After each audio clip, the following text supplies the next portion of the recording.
Bismillahirrahmanirrahim. Mohon izin Bapak Ibu sekalian. Assalamualaikum warahmatullahi wabarakatuh. Baik Bapak Ibu, perkenalkan saya Taskia dari Unit Implementasi Kebijakan Sistem Pembayaran, satu tim dengan Ibu Puji Handayani. Di sini kita langsung saja Bapak Ibu melanjutkan. Tadi sudah ada dijelaskan oleh Mas Adi terkait dengan fisik uang atau uang rupiah secara tunai. Nah, kali ini kita akan membahas terkait dengan uang rupiah secara non tunainya. Karena bertransaksi sekarang kan bisa secara tunai maupun non tunai Bapak Ibu. Nah, jadi langsung saja terkait dengan sistem pembayaran non tunai dari tahun ke tahun pastinya semakin berkembang. Nah, yang saat ini mulai terkenal dan sedang terkenal Bapak Ibu, yaitu sistem pembayaran menggunakan kris. Nah, mungkin Bapak Ibu sudah pernah dengar kris itu apa Bukan kris yang senjata itu Bapak Ibu. Nah, jadi pembacaannya juga kris Bapak Ibu. Jadi tulisannya mungkin QRIS, cuma membacanya kris begitu. Jadi bukan QRIS seperti itu. Nah, kris ini ada kepanjangannya Bapak Ibu sekalian. Kepanjangan dari kris yaitu QR Code Indonesian Standards atau Quick Response Code Indonesian Standard, atau barcode pembayaran yang sudah distandarisasi di Indonesia, seperti itu.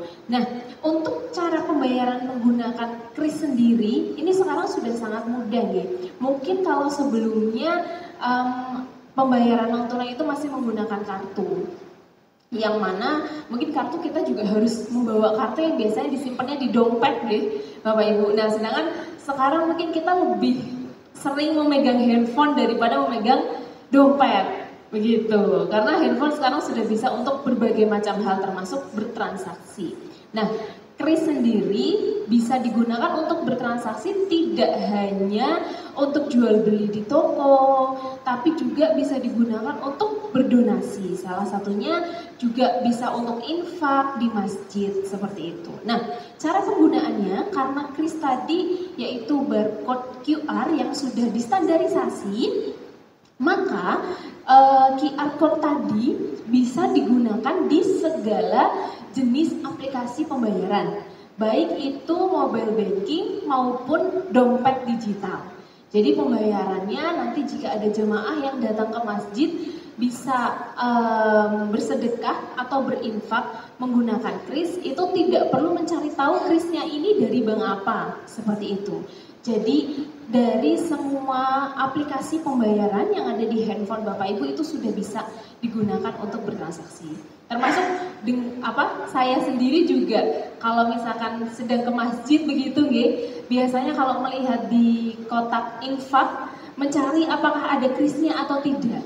Karena biasanya kita memegang uang tunai itu kan tidak bisa dalam jumlah banyak atau mungkin biasanya malah hanya sedikit. Nah, kris ini sendiri jika untuk donasi itu bisa bermanfaat tentunya untuk jamaah bisa punya opsi pembayaran yang lebih banyak. Jadi tidak hanya menggunakan uang tunai, siapa tahu tidak membawa uang tunai tapi bawa HP, maka tetap bisa berinfak atau beramal, seperti itu.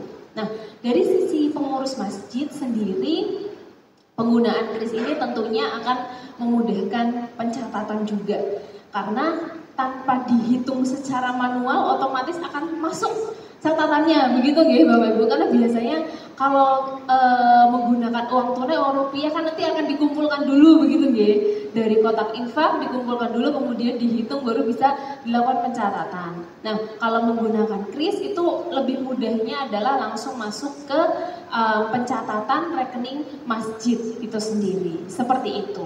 Nah, dengan berbagai manfaat yang ada, seperti di awal tadi sudah disampaikan juga oleh Pak Aris, bahwa kita juga harus tetap waspada, begitu Bapak dan Ibu sekalian, untuk menjaga dari potensi dari oknum-oknum dan potensi-potensi yang tidak kita inginkan, seperti itu. Nah, beberapa hal yang perlu kita waspadai dan perlu dijaga jika nanti Bapak Ibu di masjidnya sudah menggunakan kris.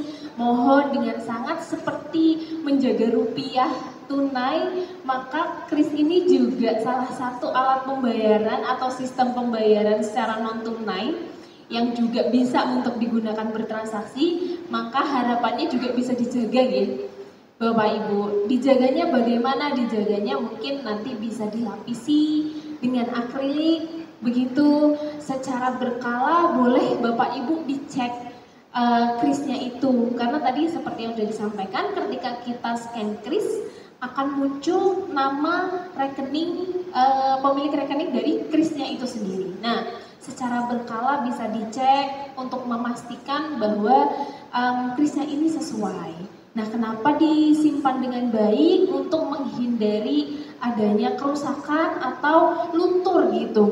Jadi kalau nanti ada kerusakan secara fisik juga susah untuk kita melakukan transaksi, dan juga menghindari dari oknum-oknum yang tadi punya niatan kurang baik gitu ya dengan kepada kita semuanya. Seperti itu Bapak Ibu. Nah, itu dari sisi masjidnya. Kemudian dari sisi kita sebagai orang yang akan bertransaksi tentunya harus selalu waspada, harus selalu cek kalau misalnya Bapak Ibu di masjid kemudian scan krisnya kok ternyata namanya berbeda dengan masjid yang pada saat itu Bapak Ibu kunjungi. Baiknya mohon dapat diinfokan kepada takmir masjidnya agar pengurus masjid juga terinfo bahwa ini ada kecurigaan. Nah, dari situ bisa dikonfirmasi kembali. Itu adalah beberapa cara untuk kita bisa menjaga dan bertransaksi secara aman menggunakan kris. Begitu nih Bapak Ibu. Dan bagi Bapak Ibu sekalian yang misalkan nanti di masjidnya sudah ada kris, untuk berdonasi atau berinfak itu tidak hanya bisa dilakukan di masjid saja. Jadi maksudnya tidak harus orang datang ke masjid lalu bisa berinfak menggunakan kris di situ, karena nanti ketika Bapak Ibu misalkan sudah ada kris di masjid, kris itu juga bisa difoto dan dibagikan. Jadi Bapak Ibu nanti di mana saja ketika ingin berdonasi atau ketika ingin berinfak itu bisa scan krisnya dari mana saja, karena foto krisnya itu sudah tersimpan di HP Bapak Ibu sekalian. Caranya nanti bisa dibuka dari aplikasi pembayaran. Perbedaannya adalah kalau Bapak Ibu di masjid, Bapak Ibu harus foto scan krisnya. Nah, karena Bapak Ibu sudah punya foto krisnya di HP, nanti tinggal pilih saja di galeri Bapak Ibu foto krisnya itu. Nanti sudah bisa digunakan untuk pembayaran atau untuk berinfak atau beramal. Seperti itu. Jadi sekarang untuk beramal dan berinfak harapannya bisa semakin mudah dan semakin tidak kita di mana saja itu bisa beramal dan berinfak.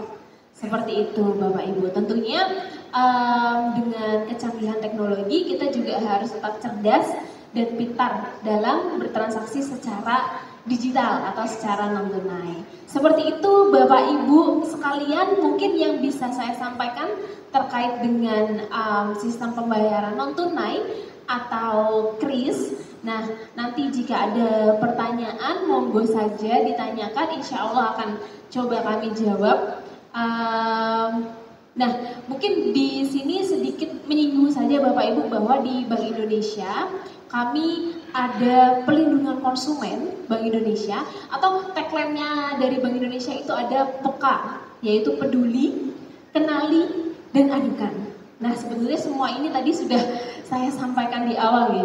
Peduli yaitu kita sebagai pengurus masjid mengecek secara rutin krisnya, sebagai pengguna dicek apakah namanya sudah sesuai, kemudian dikenali. Nah, dikenali itu juga Bapak Ibu harus menjaga PIN atau data-data pribadi yang dimiliki oleh Bapak Ibu, khususnya untuk bertransaksi secara non tunai, karena data-data ini adalah data yang sangat berharga, begitu ya Bapak Ibu. Jadi mohon dijaga dengan baik. Nah, apabila Bapak Ibu menghadapi atau menemui adanya kendala atau ada kecurigaan gitu ya, ada transaksi mencurigakan atau ada oknum mencurigakan yang ingin melakukan tindakan yang kurang baik gitu terhadap transaksi non tunai kita, pertama-tama mohon dapat diadukan kepada penyelenggara.